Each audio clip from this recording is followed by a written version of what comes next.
Básicamente ganó la opción de grabar la tutoría.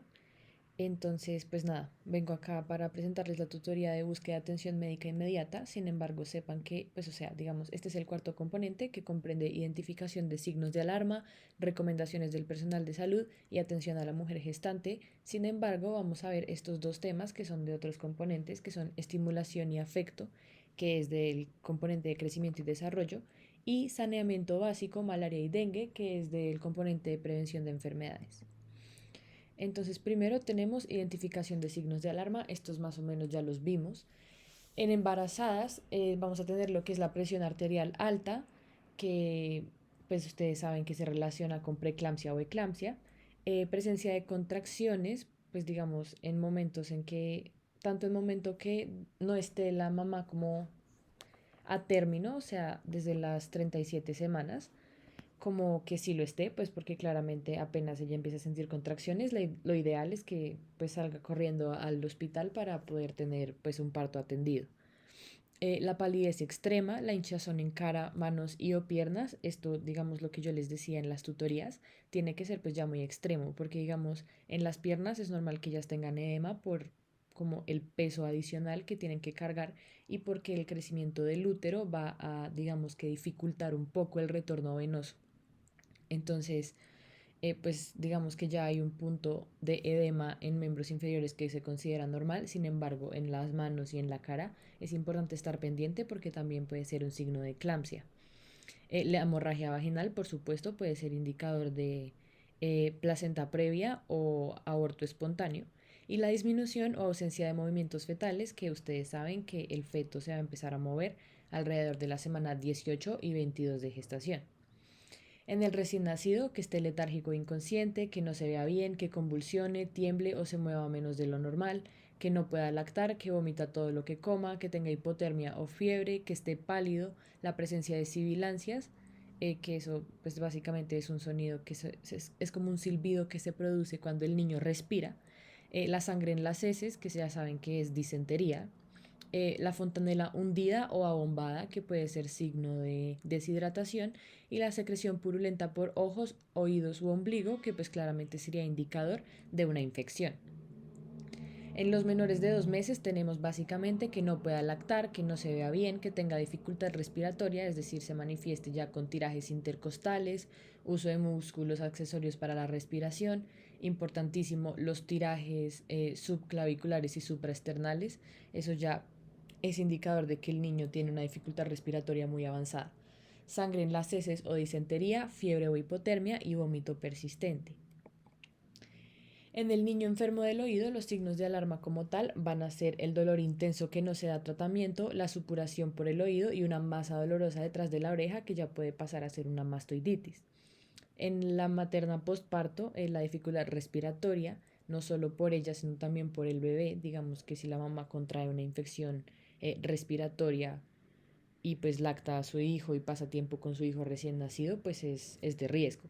La presencia de fiebre que puede ser indicativa de infección, que como ya lo hemos hablado y viene un poco relacionado con los cambios en el olor de los loquios, eh, digamos que puede ser indicador de una infección que se produzca porque la madre no expulsó la placenta completa.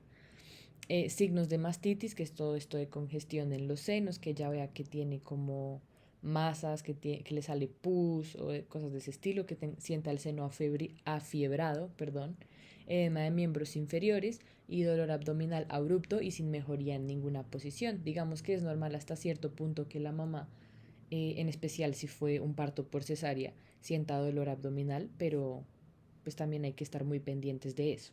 En el niño con ira o infección respiratoria aguda vamos a tener en cuenta la taquipnea, dificultad para respirar o falta de aire, ruidos en el pecho que pueden ser las sibilancias de las que les hablaba antes o estridores, que básicamente el estridor suena como cuando uno despega un velcro, eh, tiraje intercostal, lo que les decía, también subclavicular y supraesternal, obstrucción de las vías respiratorias altas, que se conoce como CRUP, congestión de las vías respiratorias bajas que va a producir sibilancias, que es ese silbido que les decía, y el aleteo nasal, que es básicamente que ustedes ven que cuando el niño respira se le mueve la naricita.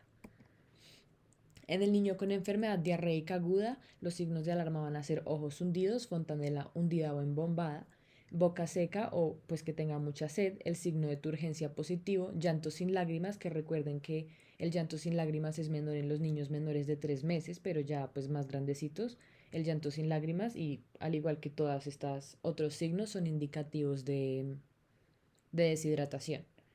Y bueno, finalmente la saliva espesa.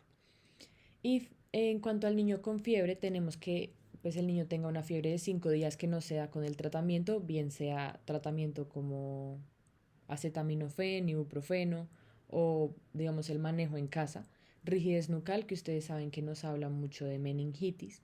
Manifestaciones de sangrado como puntos rojos en la piel, es decir, petequias, sangrado en las encías, nariz, heces o en el vómito. Entonces que el niño tenga disentería o hematemesis.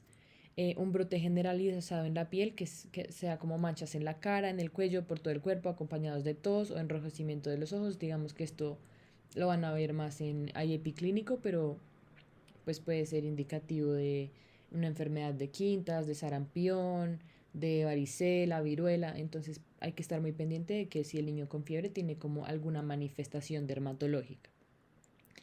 Y en el niño con desnutrición y anemia, pues claramente vamos a tener una pérdida importante de peso.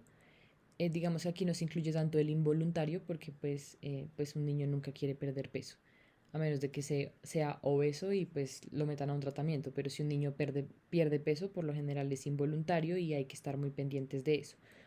La hinchazón en los pies o en la barriga, como ustedes saben, no todos los niños desnutridos se ven flaquitos, sino la desnutrición de kwashiorkor hace que los niños se inflamen o generen edema por básicamente por la pérdida de proteínas. Y la palidez generalizada, que se hace más evidente en las palmas, en las manos y en los párpados inferiores, es decir, las mucosas como del ojo. Esto pues claramente nos va a indicar anemia. En cuanto a las recomendaciones del personal de salud, tenemos que primero, lo más importante, que provea una adecuada educación sobre promoción y prevención, diagnóstico, tratamiento, signos de alarma y dónde acudir.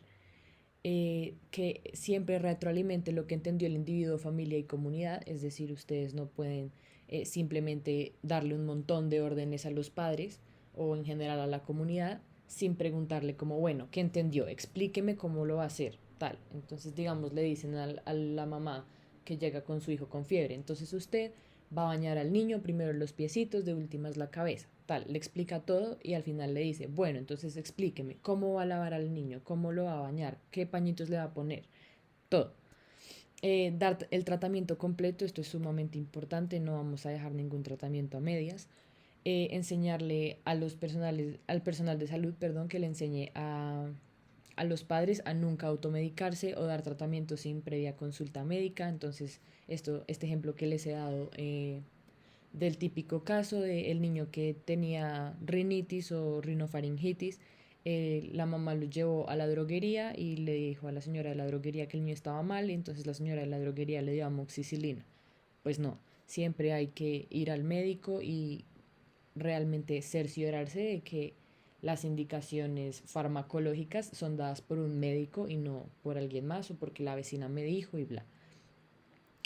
Siempre referir a controles así el paciente luzca sano, es decir, igual es importante que si el niño esté pues en su peso y todo bien, que vaya al pediatra, que vaya al odontólogo, que digamos tenga sus controles para crecimiento y desarrollo, o sea, siempre es importante referir al niño a controles.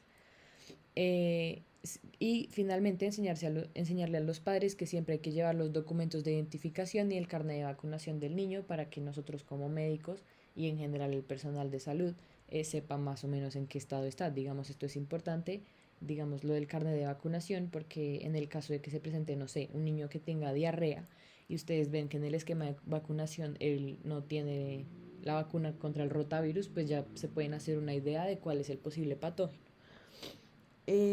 Y bueno, digamos, como los consejos que nosotros como personal de salud le debemos dar a los papás son: asegúrese de haber entendido todas las indicaciones y cúmplalas. Es decir, enseñarle a los papás que no hay que tener pena de preguntarle 1000 veces al médico hasta que entienda, porque si no entiende y no le hace bien el tratamiento al niño, pues peligra su vida. Que nunca cambien el tratamiento que se le ha ordenado, si tiene dudas vuelva a consultar. Es decir, si, no sé, yo llevo a mi hijo con fiebre y me dicen que le dé acetaminofén por 3 días, pero yo le doy una cucharadita de acetaminofén y ya no le vuelvo a sentir fiebre, entonces no le doy más acetaminofén. No, asegúrese de cumplirlo como es. Y si siente que no está bien, pues busque una segunda opinión. Dele al niño el tratamiento completo, aun cuando parezca que ha mejorado. Esto viene un poco a lo que les decía ahorita. No le dé al niño medicamentos que hayan sobrado de un tratamiento anterior. Es decir, si a mí me dijeron, dele medio frasco de acetaminofén, si ustedes saben que el acetaminofén viene en jarabe, eh, y yo se lo doy y lo dejo ahí 3 años y 2 años después, y esos 3 años después me vuelven a decir como, dele medio frasco de acetaminofén, yo no voy a usar ese medio frasco, no, hay que usar otro. Regrese a la institución de salud en la fecha y hora citada para el seguimiento, enséñenle a los papás que realmente, a pesar de que ellos vean mejoría en su niño, es muy importante que él vaya a controles, que vean que realmente sí se curó la enfermedad y bueno, que está sano. Si el niño no mejora o se agrava, vuelva al médico. Y siempre lleve consigo, pues lo que les digo, el carnet de salud del niño, que eso incluye el carnet de vacunación. En cuanto a la atención a la mujer gestante, vamos a tener primordialmente lo que es el control prenatal. Básicamente, este va a ser el conjunto de acciones y actividades que se realizan con el objetivo de lograr una buena salud materna, el desarrollo normal del feto y la obtención de un recién nacido en óptimas condiciones físicas, mentales y emocionales. Se van a realizar básicamente por el médico nutricionista, la enfermería, el psicólogo y el ginecólogo. Y el primer control se debe hacer en el primer trimestre. ¿Por qué es tan importante el control prenatal y por qué nosotros le ponemos tanto cuidado? Básicamente porque se ha demostrado, como en estudios, que las maternas que asisten a controles prenatales tienen un producto, es decir, un bebé, mucho más sano, y también ellas son más sanas. ¿Y por qué es tan importante en general en el contexto nacional de cualquier país la salud de una materna? Porque básicamente a partir de la mortalidad materna se calcula cómo es la salud en un país. Entonces, si hay un país que tiene un índice altísimo de mortalidad materna, se habla de que su salud, de que su sistema de salud no es tan bueno. Por el otro lado, si la mortalidad materna es muy baja o va bajando a medida que pasa el tiempo, pues vamos a estar hablando de un sistema de salud que va progresando. Entonces, importantísimo enseñarle a la mujer embarazada sus derechos. Ella tiene derecho a recibir controles prenatales, a valoración nutricional, odontológica y psicológica, a recibir sus vacunas, a recibir asesorías, tamizajes, exámenes, apoyo familiar y comunitario. Entonces, en el control prenatal vamos a hablar de que se dividen en dos, básicamente las nulíparas, es decir, las que van a tener su primer bebé, o sea, hasta su primera gestación, van a tener mínimo 10 controles y las multíparas van a tener mínimo 7 controles. Este control prenatal, como el proceso, se va a hacer primero que todo la inscripción prenatal por médico o enfermera, que eso básicamente sucede cuando va la mamá recién embarazada o una mujer que desea quedar en embarazo y queda en embarazo, y dice, hola, estoy embarazada, me quiero inscribir para los controles prenatales, pues ahí se hace. La clasificación del riesgo obstétrico por médico o ginecólogo, eso lo van a ver mejor en quinto, pero básicamente eh, hay unos factores que hacen que un embarazo sea de alto, mediano o bajo riesgo. Y según esto se van a dar como una frecuencia y un número de controles prenatales. Vamos a tomar unos laboratorios por trimestre según la guía, que eso ya lo vamos a hablar más adelante, y se va a realizar la ecografía obstétrica y transvaginal y abdominal dependiendo del trimestre. Entonces, en pacientes que son de bajo riesgo vamos a ver controles una vez al mes, todos los meses hasta la semana 36, y a partir de la semana 36 se van a hacer controles prenatales cada 15 días. Ustedes saben que un embarazo a término es cuando llega a las 37 semanas, es por eso que desde la semana 36 ya la vamos a ver cada 15 días para ver más o menos pues si ella ya va a, pues, a parir. Entonces es importante que aumenten la frecuencia de los controles prenatales a partir de la semana 36.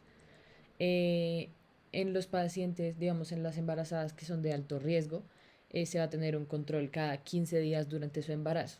¿Cuáles son los factores que clasifican un embarazo como un embarazo de alto riesgo? Que sea un embarazo adolescente, es decir, que la mujer embarazada tenga menos de 18 años, y en mujeres mayores a 35 años. que la mujer sea primigestante, es decir, este sea su primer embarazo, o que haya tenido más de 4 partos, que haya tenido historial de aborto previo a la gestación actual, que tenga un antecedente de un hijo con una malformación congénita, que tenga inicio tardío del control prenatal, es decir, si llega una mamá y nos dice, bueno, yo tengo un embarazo de 12 semanas y no he tenido ningún control prenatal, ese es un embarazo de alto riesgo. La madre embarazada con diabetes, enfermedad cardíaca, hipertensión o alguna enfermedad de la tiroides, bien sea hipo o hipertiroidismo. Una madre con infección de vías urinarias, sobrepeso o desnutrición. Una embarazada que consume alcohol, que fume o que esté expuesta al humo de tabaco, que consuma drogas alucinógenas o café en exceso y que tenga un bajo apoyo en la red social. O sea, que no tenga alguien que la apoye, digamos, el padre del bebé no la apoye, eh, su familia tampoco la apoye o no tenga familia, no tenga un trabajo estable, bueno, demás condiciones como sociales pueden clasificar el embarazo como de alto riesgo. En cuanto a las vacunas, ¿cuáles son las vacunas que va a recibir la mujer embarazada? A las 14 semanas de gestación debe recibir la influenza estacional. A las 16 semanas debe recibir el toxoide tetánico adulto y a las 26 la TDAPA celular. En cuanto a las asesorías que va a recibir la mujer embarazada, asesoría pre y post test de VIH, que eso ya les dice a ustedes que le vamos a hacer test de VIH a la mamá. La asesoría de la lactancia materna, donde le enseñan cuáles son las posiciones, cómo se debe lactar, cuándo se debe lactar, cuáles son los signos, digamos, de alarma, que ella sepa identificar, digamos, peligro de mastitis o algo así. Enseñarle todo lo que es agarre, succión, posición. Bueno, asesoría de planificación familiar, esto básicamente porque en el mundo ideal, las maternas, después de tener un hijo, o sea, recién paridas, por decirlo de alguna forma, deberían esperar al menos 2 años para volver a quedar en embarazo. Entonces, la idea sería que ellas planificaran apenas, digamos, que terminan su embarazo porque dan a luz. Hay que explicarles y darle la asesoría de la sentencia C-355 del 2006, que ustedes saben que es la que habla del aborto, de la interrupción voluntaria del embarazo. Y el curso de preparación para la maternidad y paternidad, que son 5 sesiones, que ese era el curso que yo les decía que era el curso psicoprofiláctico. Entonces ahí también, ese es supremamente importante porque también le van a enseñar al padre cómo intervenir. Entonces ahí viene toda la parte de ese componente que vimos de participación del hombre. Entonces ese es supremamente importante. En cuanto a los tamizajes, vamos a hacer tamizajes de violencia doméstica y depresión postparto para pues darle un manejo integral a la materna. Y los exámenes que vamos a realizar son estos que se dividen en los trimestres. Que sepan que el primer trimestre va desde la semana 0 hasta la semana 13 de gestación, el segundo trimestre desde la semana 14 hasta la 27 y el tercer trimestre desde de la semana 28 hasta el parto. Entonces, en el primer trimestre le vamos a realizar pruebas de VIH, treponémica sífilis, un cuadro hemático, una hemoclasificación, el urocultivo, para una titulación de la hepatitis B, mirar cómo está el IgG y el IgM por riesgo a toxoplasma, una ecografía que es transvaginal y la glicemia en ayunas. En el segundo trimestre vamos a realizarle nuevamente VIH, sífilis y treponémica, VIH, sífilis, treponémica, perdón, y un cuadro hemático, una prueba de tolerancia oral a la glucosa y una citología. Y en el tercer trimestre vamos a realizar la prueba de VIH, la treponémica sífilis, un cuadro hemático, una prueba para estreptococo B y una ecografía transabdominal. Y en el momento del parto vamos a realizar una prueba de VIH y una treponémica sífilis.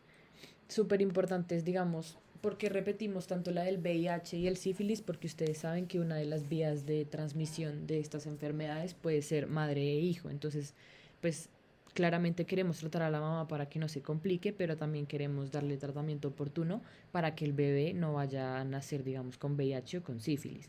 Y también importante, como cabe resaltar, en el primer trimestre la hemoclasificación, porque ustedes saben que existen casos en que, digamos, la mamá es A positivo y el nene es B. Entonces, pues ahí va a haber como una reacción inmune, ¿sí? Porque ustedes saben que eh, las personas que son A no son compatibles con sangre B y así. Entonces, pues claramente si el bebé es sangre B o cualquier sangre que sea diferente a la de su mamá, pues va a tener como complicaciones. ¿Cómo va a ser el abordaje en consulta? O sea, cuando la mamá nos llegue a su control prenatal, básicamente tenemos que hacer un examen físico y supremamente importante que le tomemos todas las medidas antropométricas, es decir, la talla, el peso, el estado nutricional y la altura uterina. Eso de nuevo lo van a aprender mejor en quinto, pero pues por ahora es importante que ustedes sepan que es sumamente importante, digamos más que todo, de esas medidas antropométricas yo resaltaría el peso y la altura uterina. El peso porque ustedes saben que las mamás por supuesto van a ganar peso en el embarazo, pero digamos que hay como unos valores esperados de la ganancia de peso y si gana más de ese pues puede ser preocupante o si gana menos también. Y la altura uterina básicamente esto es, bueno, básicamente para que ustedes lo entiendan, se mide desde la sínfisis púbica y uno va palpando hasta donde va el útero. Esto es importante pues para ver más o menos qué tanto ha crecido el bebé y qué tanto ha crecido el útero y si va como acorde a pues a la semana de gestación. Y los signos vitales de esos todos son importantísimos, en especial la tensión arterial por lo de la preeclampsia o eclampsia. Y en cuanto a las suplencias que le vamos a dar a la mamá, tenemos el ácido fólico que le vamos a dar 400 miligramos día desde 12 semanas antes de la concepción. De nuevo, esto es en el mundo ideal en el que la mamá, antes de quedar en embarazo, va al ginecólogo o al médico y dice que quiere quedar en embarazo. Entonces ahí se empieza a buscar el bebé, por decirlo de alguna forma. Entonces se supondría que 12 semanas antes de la concepción ella empieza a tomar el ácido fólico. Claramente esto es utópico, por lo general pues no se da. Entonces se da hasta la semana 12 después del parto. Ahí está mal, es después del parto. El sulfato ferroso le vamos a dar 300 miligramos día, solo si la hemoglobina es menor a 14 gramos por decilitro. Y calcio le vamos a dar de 600 a 1200 miligramos día a partir de la semana 14.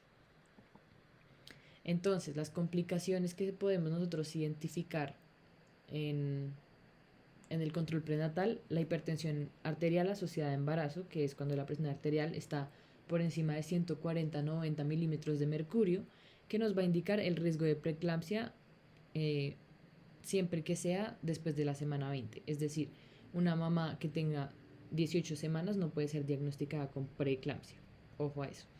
Y digamos que aparte de la hipertensión hay otros factores, digamos como la proteinuria, que se pueden relacionar o pues tienen que estar presentes, mejor dicho, para hacer el diagnóstico de preeclampsia, pero importantísimo tener en cuenta la hipertensión.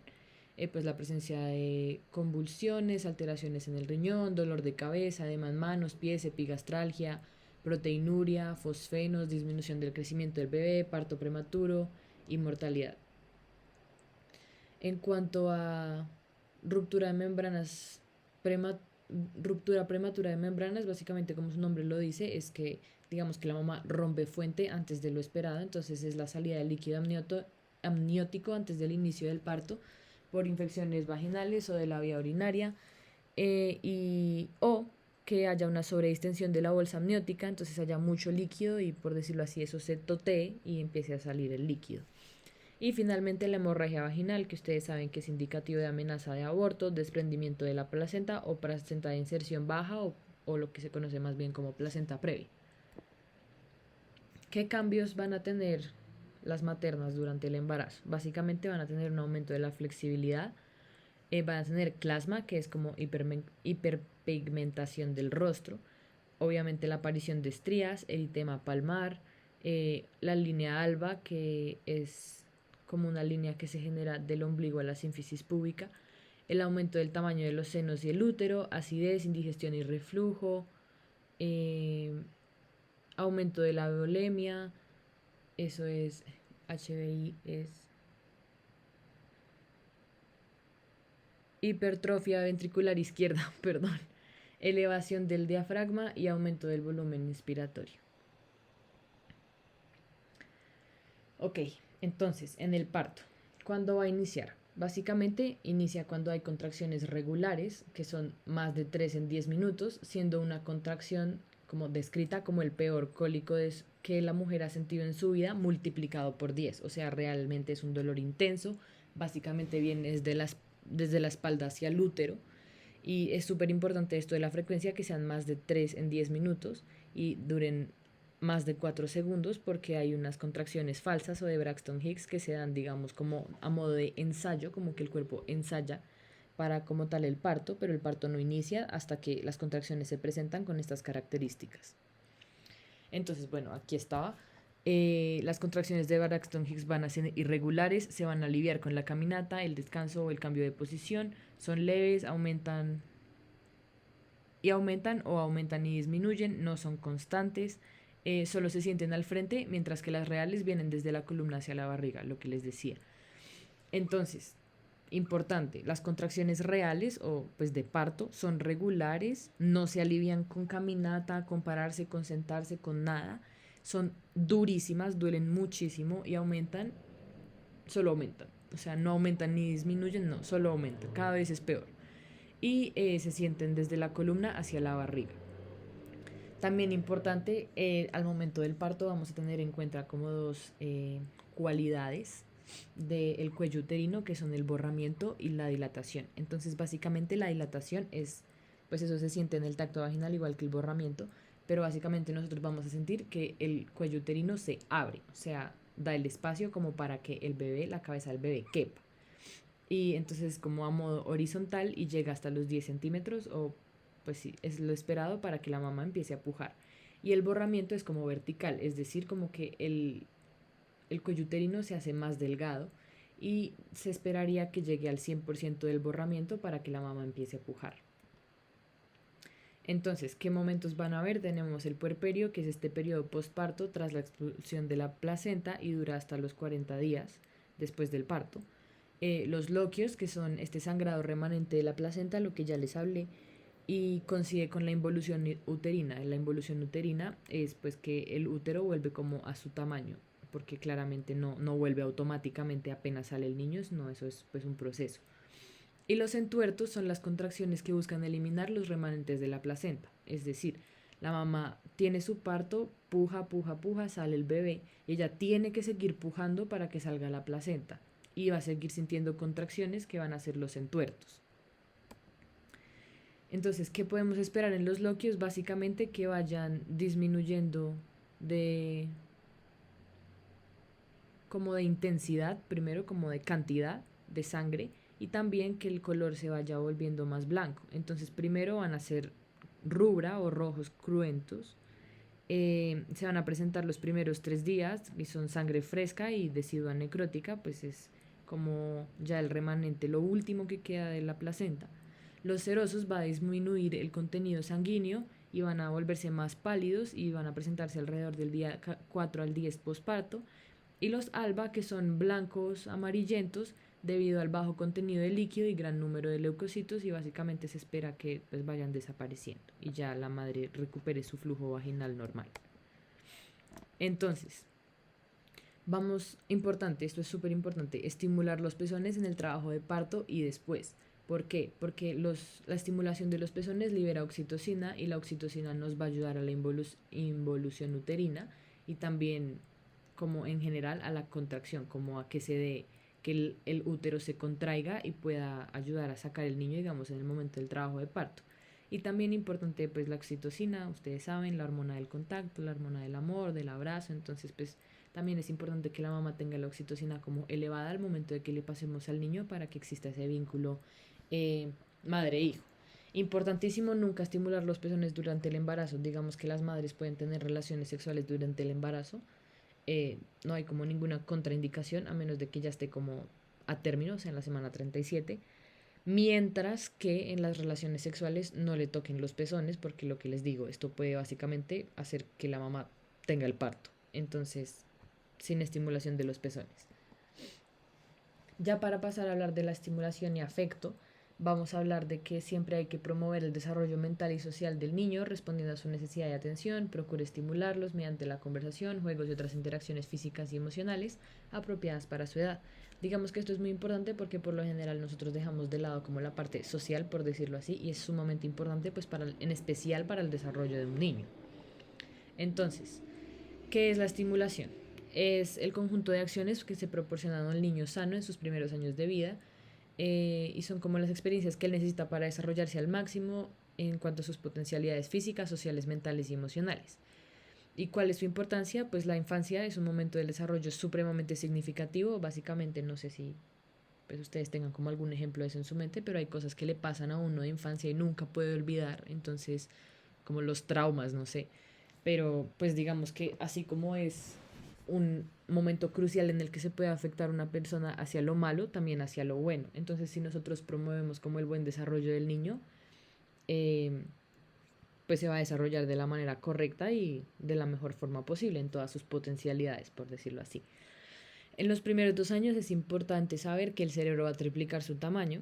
Se va a generar una repetición de unidades de formación específicas que va a permitir el refuerzo de las áreas nerviosas porque hay liberación de acetilcolina que fortalece las conexiones sinápticas fundamentales para el niño. Entonces, básicamente, ustedes saben que el niño cuando nace no está totalmente neurodesarrollado. Entonces es importante que una vez nazca nosotros desarrollemos o pues lo estimulemos para que él desarrolle su sistema nervioso de forma adecuada. Entonces, básicamente, importante saber, el crecimiento y el desarrollo no son lo mismo. El crecimiento se refiere al aumento del número de células, es decir, el crecimiento del niño, como en cuanto a estatura y masa corporal. Y el desarrollo es la maduración en los aspectos físicos, cognitivos, lingüísticos, socioafectivos y comportamentales, es decir, más como de la personalidad del niño, por decirlo de alguna forma.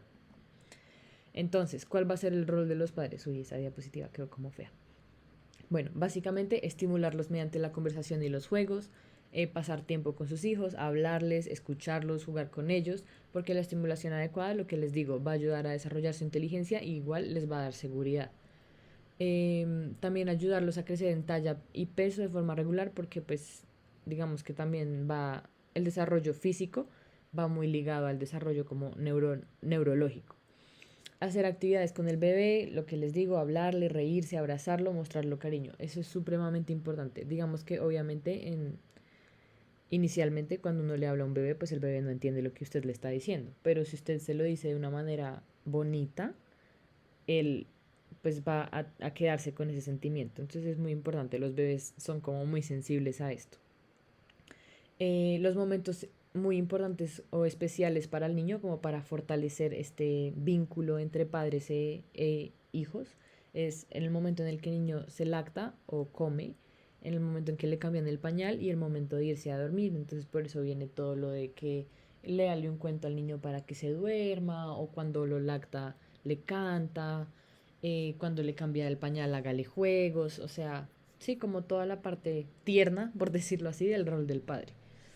También el niño tiene derecho a un certificado de registro civil porque eso va a permitir que sea cobijado por programas de bienestar social y reciban atención en salud. Entonces, pues por supuesto, si el niño no está, o sea, no tiene un registro civil, pues muy difícilmente le van a poder hacer los controles de crecimiento y desarrollo y demás. Y digamos que esto es importante porque en el caso de que los papás no cumplan con su deber como padres y el Estado tenga que hacerse cargo de los niños, es decir, digamos en el caso de Colombia vayan al bienestar familiar o algo por el estilo, pues si no está como el registro civil del niño, pues el gobierno no tiene control sobre ellos. También importantísimo que los niños necesitan ser aprobados y aplaudidos, es decir, felicitados. O sea, es muy, muy, muy contraproducente, digamos, que todo el tiempo estén regañando al niño y demás, porque pues eso le va a generar como desconfianza en sí mismo y pues eso es muy malo para un niño. Enseñarle a las buenas, es decir, evitar el castigo físico, las groserías y los gritos porque van en contra del desarrollo del niño y más que corregirlo le va a dar miedo. Entonces, sí, eso es muy importante como enseñarle a los papás que tener autoridad sobre sus hijos no es lo mismo que el niño les tenga miedo, porque tampoco se trata ahora de que le permitan hacer todo, porque igual al niño que le permitan hacer todo y le digan que no, eso también es maltrato. Entonces es enseñarle al niño a ser un buen ciudadano, una buena persona, sin embargo, pues saber cómo hacerlo, o sea, saber los métodos. Y también llevarlos a control mensual de crecimiento y desarrollo, que es lo que vamos a ver ahorita, y enseñarlos a ser disciplinados por medio de reglas claras que se enseñan con firmeza y de acuerdo a esa edad. Entonces, lo que les decía, pues uno como papá tiene que ejercer autoridad sobre sus hijos, claro que sí, pero eso no es lo mismo que tratarlos mal o hacerlos sentir miedo, porque a la final, pues eso no le va a realmente enseñar nada al hijo. Entonces, ¿cómo van a ser los controles de crecimiento y desarrollo? Van a ser muchos, van a ser muchísimos y se van a ir repartiendo entre si los hace el pediatra o médico general o una enfermera. Entonces en el primer mes puede ser tanto el pediatra como un médico general, en el segundo puede ser una enfermera, en el cuatro una pediatra, y así sucesivamente. La verdad no me voy a tener a leerles esto, yo les pongo la diapositiva en el drive y pues ustedes se lo aprenden, eso se los pueden preguntar en el muñeco. Sí, literal, les pueden preguntar como a los 12 meses qué profesional de la salud llevaría el control de crecimiento y desarrollo. Entonces sí es importante que se lo aprendan, pero pues no me voy a desgastar ahí para leérselos. Entonces, ¿cómo vamos a hacer la evaluación del crecimiento? Básicamente con las medidas antropométricas. Estas son las medidas antropométricas consideradas normales al nacer. En los niños prematuros es normal que pesen de 2.300 a 2.500 gramos y en los niños a término entre 2.500 y 4.000 gramos. La talla debe ser alrededor de los 48 y los 52 centímetros y el perímetro cefálico de 35 a 50 centímetros. Importantísimo, las fontanelas. Existen 6, pero en AP realmente solo vamos a evaluar la anterior y la posterior hasta los 5 años. La anterior va a tener una forma romboide y es la unión entre el hueso frontal y los parietales. Es la última que se cierra alrededor de los 18 a los 21 meses. Y la posterior es de forma triangular y es la unión entre los parietales y el occipital y es la primera en cerrarse, se cierra cuando el niño tiene 2 a 3 meses. Súper importante verificar si la fontanela es depresible, es signo de desnutrición o deshidratación por desnutrición. La fontanela abombada y dura es signo de deshidratación y desnutrición. Y la fontanela normal debe ser un poco depresible y blanda. Igual, importantísimo, no es que ahora la mamá se dedique todo el día a tocarle las fontanelas al niño, no. Simplemente esto es algo como que ella, pues, igual se fije y nosotros como médicos sí debemos estar muy pendientes del estado de las fontanelas. En cuanto a la evaluación del crecimiento, digamos que se va a hacer todo alrededor de la ley 24, resolución 2465, de 2016, que es la resolución por medio de la cual se adoptan los indicadores antropométricos, patrones de referencia y puntos de corte para la clasificación antropométrica del estado nutricional de niños y niñas y adolescentes. Entonces, básicamente vamos a tener que el indicador trazador va a ser el peso talla. Eso, digamos que hay muchas tablas que son las que yo ya les mandé por WhatsApp y también les mandé la resolución. Es un poquito larga, pero vale muchísimo la pena que se la estudien, no solo para el MINECOE, sino también porque ustedes van a tener la oportunidad de hacer rotaciones por escolar y pues por escolar van a haber niños y literal tienen que aplicar esa resolución perfectamente. Tienen que valorar al niño en todas esas esferas. Entonces, importantísimo que se la lean. Lo que les digo, yo sé que es un poquito larga, pero es muy importante. Entonces, básicamente aquí les traje estos ejemplos de peso para la talla en niños y niñas. Pues ustedes saben que los niños usan el color azul y las niñas el rosado moradito, bueno, como sea este color.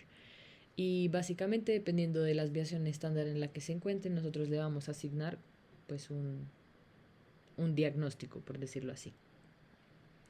Básicamente esta es la tabla que lo resume todo. Nuevamente no se las voy a leer, súper importante que se la lean. Y esa está también en las resoluciones. Esta tabla la saqué de la resolución. Entonces para que vean que, digamos, por ejemplo, si tenemos un niño que está por encima de la tercera desviación estándar del peso para la talla, lo vamos a diagnosticar como un niño obeso y así sucesivamente. Entonces es importantísimo que ustedes pues lo sepan interpretar y sepan, porque pues sí, uno pues hacer las líneas y el puntico en la tabla de crecimiento, pues sí, chévere, pero pues qué significa eso, es muy importante que ustedes sepan interpretar esas tablas y para eso literal está esa tabla resumen. Y bueno, importantísimo esto de la edad corregida. Esto lo vamos a utilizar porque digamos que los bebés 10 días hacen la diferencia en su crecimiento, literal. Entonces, si un bebé, digamos, tiene 6 meses y 9 días, tiene 6 meses. O sea, lo vamos a hacer en la gráfica como si tuviera 6 meses. Si el niño tiene 6 meses y 13 días, tiene 6 meses y medio. Y si el niño tiene 6 meses y 22 días, tiene 7 meses. ¿Sí? Eso es supremamente importante porque digamos que esos días o esos, como sigue ese parámetro de fecha que nosotros utilicemos para realizar como para realizar el cruce de datos en las tablas de crecimiento, pues es muy importante porque en días puede crecer el niño o en un mes puede crecer mucho el niño. Entonces, básicamente según el grupo etario también vamos a tener diferentes indicadores. Digamos que para los menores de 5 años se utilizan todos y para los niños de 5 a 17 años vamos a utilizar la talla para la edad y el índice de masa corporal para la edad. Entonces, básicamente vamos a tener desnutrición, o sea, diferentes formas de desnutrición según la OMS. La desnutrición aguda la vamos a sacar con la tabla de peso versus talla. El retraso para la talla lo vamos a sacar en talla versus edad. Y también puede existir una desnutrición que se dé por déficit de micronutrientes. Entonces esto ya va como más hacia lo que nosotros veamos en la dieta, por decirlo así. Entonces, importante saber que en la malnutrición nos referimos a un grupo de desórdenes nutricionales, que son pues tanto la desnutrición aguda como el retraso para la talla, como digamos la obesidad y sí, o sea, nosotros por alguna razón siempre que pensamos en un niño que tenga problemas de peso, pensamos en un niño desnutrido, pues también la obesidad, y pues eso lo vieron ahorita en endocrino, es un problema de salud pública y desafortunadamente se está dando mucho en los chiquitos, entonces hay que estar muy pendiente de eso porque pues también es una falla. Y también, en especial en países como Colombia, en donde tenemos por alguna razón la concepción de que entre más gordito el niño es porque más sanito está, pues no. Entonces digamos que hay que estar muy pendientes de esto y pues sí. Entonces, primero les puse la obesidad precisamente para que les impacte. Digamos, este niño se ve muy tiernito, gordito, divino, pero pues está enfermo y hay que tenerle mucho cuidado a esto. Entonces hay diferentes tipos de obesidad que son fetal e infancia temprana, o sea, sí, como que tienen una incidencia fetal, pues fetal como tal no, porque pues el niño en el útero de la mamá no va a estar embarazado, pero digamos, embarazado, no va a estar obeso, pero digamos que sí pueden haber factores que influyan ahí. Digamos, el niño canguro o niño de bajo peso que nace y de una le dan leche de fórmula y le dan mucha leche de fórmula, entonces va a engordarse. Entonces es importante tener ahí presente para los niños que deben ser alimentados con leche de fórmula que esto puede llegar a causar obesidad. También tenemos algo que se conoce como el rebote adiposo, que se da entre los 2 a los 3 años y es que su índice de masa corporal baja, pero básicamente no es porque el niño se adelgace, sino porque crece. Entonces ustedes saben que el índice de masa corporal se calcula con el peso y la talla, entonces a medida que crece el niño, pues digamos que el índice de masa corporal va a ser más pequeño, pero pilas que eso no siempre significa que el niño no esté como obeso. O sea, no sé cómo explicarme porque pues digamos que según los estándares de índice de masa corporal puede que no esté obeso, pero hay que estar muy pendientes del peso. Y en la adolescencia, el 20% de los niños obesos en la infancia van a ser obesos en la adolescencia. Entonces, por eso es tan importante porque básicamente el niño que nace obeso y se mantiene obeso probablemente será un adolescente obeso y muy probablemente será un adulto obeso.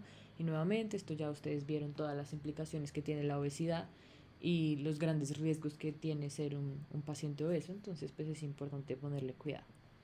Y en cuanto a la desnutrición, vamos a tener que el niño tenga un bajo peso para la talla y que haya hallazgos generales como perímetro braquial menor a 11,5, edema bilateral, signo de bandera, que básicamente se ve como una parte del pelito, es como de otro color.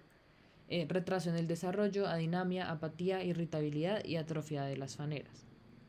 Entonces vamos a dividir la desnutrición en dos, moderada y severa, según donde se encuentren en la, en la tabla de crecimiento. Entonces la moderada es la que se encuentra entre -2 a -3 desviaciones estándar, multiplica el riesgo por 3 de mortalidad, también los hace más susceptibles a infecciones, se da por déficit de micronutrientes, el niño igual recibe comida, pero sí, no puede, digamos esto aquí puede, puede ser por un hambre oculta, que era eso que yo les contaba, que el niño pues come y todo, pero no recibe todos esos micronutrientes, entonces pues pues realmente no está alimentándose. Come, pero no se alimenta. Y la severa va a ser cuando está por debajo de la tercera desviación estándar y va a multiplicar por 10 el riesgo de mortalidad, genera un mayor retraso en la talla y un retraso en el desarrollo. Entonces, signos generales de desnutrición: piel que cuelga de la coleta, o sea, de la barriguita del niño, abdomen distendido, un acromion muy pronunciado y un signo de bandera. Entonces el acromion, ustedes saben que es este huesito de acá atrás, pues se va a ver mucho porque los niños están muy flaquitos, tienen poca masa muscular también y tal. Les va a colgar la piel de la coleta, van a tener signo de bandera, digamos que acá se ve raro porque no se ve bien el pelo del niño, pero básicamente es como que una parte, un mechón del pelo es de otro color y ya. Entonces también vamos a dividir la desnutrición en marasmo o kwashiorkor. En la marasmo vamos a ver una hipertrofia o atrofia muscular generalizada, un aspecto de viejo, como pueden ver en esa foto de ese niñito, tiene una carita como si fuera pues un viejito, le sobra piel, le falta panículo adiposo y tiene un desbalance energético. En el niño con desnutrición kwashiorkor lo vamos a ver edematizado, entonces son estos niños que se ven como hinchados, como gorditos, sin embargo eso se va a dar por el déficit proteico y calórico. Vamos a tener el panículo adiposo presente, la lengua va a ser lisa o edematosa, va a haber despigmentación facial difusa, desgaste y erosión del esmalte dental, queilosis en los labios y en algunos casos está documentada la hepatomegalia, que pues es el crecimiento anormal del hígado. ¿Cómo vamos a manejarla? Básicamente toda desnutrición aguda se va a considerar una urgencia y todo niño que pese menos de 4 kilogramos entre los 6 a 59 meses debe hospitalizarse. Y todos los menores de 6 meses con cualquier tipo de desnutrición aguda, global, moderada, severa, la que sea, deben ser hospitalizados. Ya para pasar a hablar un poco de la evaluación del desarrollo, vamos a tener que el desarrollo es un proceso continuo, progresivo desde el nacimiento hasta la adolescencia. Esto significa que, pues, digamos, hay unas etapas que preceden a otras y esto se va a llamar los hitos del neurodesarrollo, que eso pues fue incluso un RAE de neuro. Entonces, las áreas que vamos a evaluar son la motricidad gruesa, la fina, la audición y el lenguaje y como la esfera personal social. Entonces, en el interrogatorio vamos a preguntar si el bebé, pues la mamá tuvo controles prenatales, si hubo complicaciones en el parto, si han hospitalizado al niño, cuánto pesó y talló al nacer, si fue prematuro, si ha tenido enfermedades graves, si tuvo ictericia al nacer o después, qué piensa la mamá del desarrollo del niño. Esto es súper importante porque hay unas mamás que saben, en especial las mamás que han tenido más hijos, que saben cuando su hijo tiene como algún posible riesgo de retraso en el desarrollo o algo así. Entonces es importantísimo tener la opinión de la mamá en cuenta y factores de riesgo. Entonces, en la evaluación del desarrollo vamos a ver el perímetro cefálico, que también pues, es importante para el crecimiento, pero digamos que en cuanto al desarrollo es porque lo que les digo, en los 2 años va a crecer, en los primeros 2 a 3 años de vida crece el cerebro, entonces es importante medirle la cabecita al niño, la escala abreviada del desarrollo y los hitos del desarrollo. Entonces, también importantísimo, estos son los reflejos presentes en el niño, importante que se aprendan hasta qué edad están presentes, que son pues los reflejos primitivos. Entonces, está el de deglución y succión, que va, todos van desde el nacimiento. Bueno, entonces deglución y succión que va hasta los 2 meses, el nociceptivo que va hasta los 2 meses, la presión palmar que va hasta los 2 meses, la plantar que va hasta los 7 meses, el de búsqueda que va hasta los 2 meses y el galant que va hasta los 3 meses. En cuanto a la evaluación del desarrollo, vamos a hablar, digamos, la visión con el uso de tablas de Snellen y de Ishihara, que ustedes saben que las de Snellen van a evaluar la agudeza visual y las de Ishihara el daltonismo. Vamos a ver por blefaritis, estrabismos, defectos de la refracción, obstrucción del conducto lacrimonasal o glaucoma congénito. Entonces, esta es una tabla de Snellen y estas son las de Ishihara. En cuanto a la audición, vamos a usar gotas de glicerina para sacar cera en los oídos y vamos a hacer la audiometría de voz para identificar hipoacusia. Ay. También vamos a evaluar si el niño tiene displasia de cadera. Esto se hace con la maniobra de Ortolani, que básicamente consiste en abducir la cadera, y la maniobra de Barlow, que la aduce. Vamos a ver que la limitación de la abducción sea menos de 60, o sea, en caso de displasia de cadera, y que las piernas sean simétricas. Aquí está la imagen de cómo se hacen las dos maniobras. También vamos a evaluar por escoliosis y genuvaro o valgo. Entonces vamos a realizar el test de Adams, vamos a ver los signos clínicos, le haremos una radiografía de columna cuando el niño cumpla los 10 años, vamos a hablar acerca de higiene postural, de cómo se sienta el niño, cómo se para, etcétera. Vamos a mirar sus piecitos, si tiene pie plano, si tiene arco, y finalmente pues la escoliosis. He hablado mucho. Bueno, ya para terminar, vamos a hablar un poquito de saneamiento básico, que es la mejor intervención en salud, pues porque por un lado el saneamiento básico nos va a hablar de técnicas y sistemas que pretenden mejorar en general las condiciones de higiene, y por otro lado la higiene nos va a hablar de las condiciones y prácticas que ayudan a mantener salud y prevenir la enfermedad. Entonces, ¿qué es esto ya básicamente? ¿Qué es el saneamiento básico? El saneamiento es, digamos, todo lo que se refiere a infraestructura, instalaciones y servicios. Entonces, que el niño viva en una casa adecuada, que no esté como, no sé, expuesto a basuras, o que sea, digamos, para el caso de la tuberculosis, que sea asignado porque vive mucha gente ahí o porque no tiene buena iluminación, no tiene buena ventilación. Y la higiene ya son acciones específicas de cada quien. Entonces, importante, la pobreza supone un factor de riesgo que, sumada a la contaminación de la exposición, nos puede llevar a la expresión de una enfermedad. Es importante preguntar dónde y con quién vive el niño para así determinar siempre sus factores sociales de riesgo.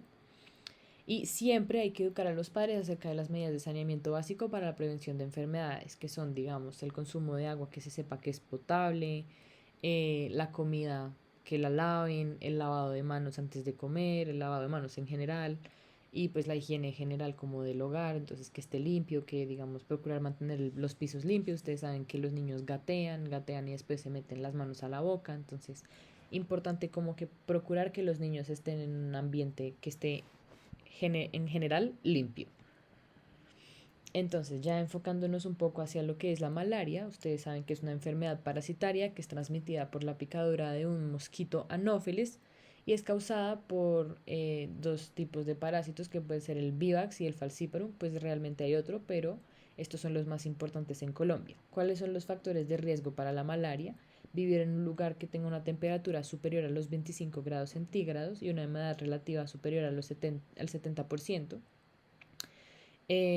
Ser víctima del conflicto armado de desplazamiento forzado, condiciones precarias de saneamiento, bajo acceso a servicios de salud, que el lugar donde habita esté a 1500 metros sobre el nivel del mar o menos, la disposición incorrecta de las basuras y la vegetación y ríos lentos.